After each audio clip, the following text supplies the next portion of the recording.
guys were in the red zone 6 times, obviously only scored 1 touchdown. I mean, does that feel like what changed the game here today?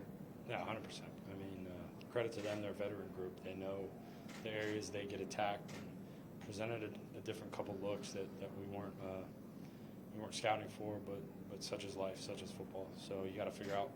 My job as a quarterback is to put our team in the best position, and that's scoring when we're in the red zone. So it starts with me. You got to figure out how to put the ball in the end zone, and if we can do that, I think we win the game today. What did you see on that last play? The last play, we were just trying to get all eligibles into the end zone. They essentially took Garrett away in the boundary.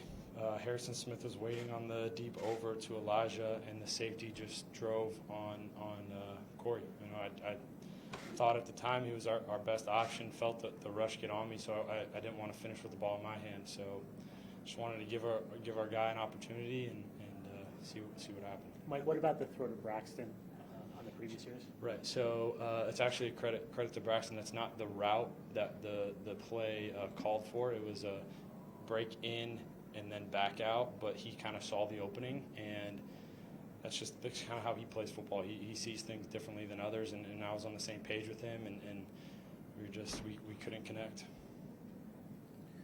So it was like an option route that he just No, or he was just kind of no. It's ad-libbing he goes to the angle, then comes in, and then breaks back out, and he just saw the linebacker playing so heavy outside on him, and he just saw the space, and luckily he did, because that was really the only option we had. They sat on our out route, they sat on Conklin on the corner, and that was the soft spot in the defense, and tons of credit to him to finding it. I gotta figure out how to put that ball a tad more in front of him and let him securely make the catch instead of having to make a tough catch.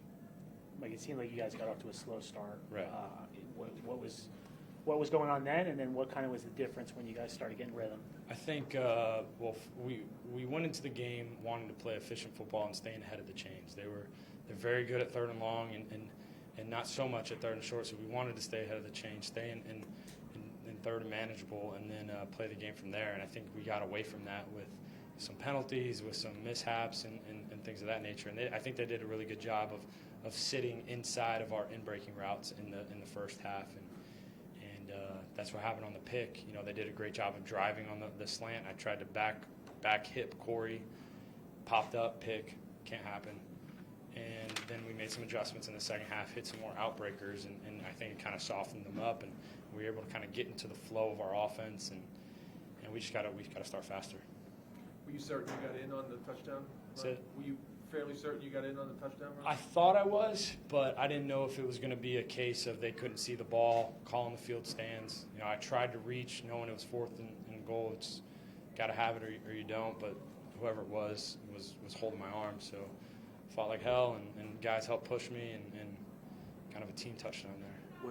What did change after halftime? It did seem like the offense started getting going after you guys came back out there. I thought just hitting I think it started in that 2-minute drive before the half. We started to hit those outbreakers, and that kind of softened them up. And then we were able to hit inbreakers again, like the 60, 50-something yarder to Garrett inbreaker. I think that's a credit to Coach LaFleur and Miles and Rob and everybody seeing that they were sitting in on our inside stuff and take advantage of that and hit outbreakers, and then that kind of softens them up and gives the receivers a two-way go. What do you think of Garrett? I think Garrett's a fighter. I mean, he might not have got the ball early, never complained, kept running routes, even the long one. I mean, he initially the first window wasn't there, and he just kept running and just kept and trusted me, and I trusted him and threw it in that second window, and he made an unbelievable play that Garrett seems to do a couple times a game now, but it's across the board in that room and in that offense. I mean, by no means are we, I think Coach Sala just said it, by no means are we trying to make this a moral victory, because moral victories don't count in the NFL, but really proud of how the guys stayed together. There was no moaning and complaining on the sideline. We stared adversity straight in the face and responded. Just got to respond better. Michael Moore, this is obviously a very loud building for an opponent. How much does the noise complicate what you were trying to do? I think, don't get me wrong, it's not easy, but I think if you prepare for it all week and use different types of silent cadences and things of that nature, and play calling helps, you just learn to deal with it. I mean, this is my first time playing here, very loud, but after the first couple snaps, you just get used to it and you just deal with it. Like, What happened to you when you got hurt late in the game and then you were able to continue, but you were down? For They just got me good in the ribs. They're just kind of part of these big guys. When they hit you, it tends to hurt sometimes. Mike, no moral victories, I understand, but is it easier when you can look at something like 1 for 6 in the red zone and you say, okay, we have to correct this. If we score 1 touchdown out of those trips, we win this game.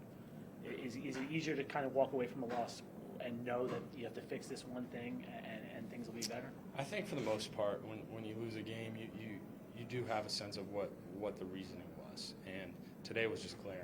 And like I said earlier, it starts with me. It's gotta figure out a way to get in there. I don't know what it is. I'll watch the tape, get with our coaches, and learn from it and correct it. But yeah, just not let the same mistakes happen twice, and learn from this and move forward. Thanks very much. Thanks.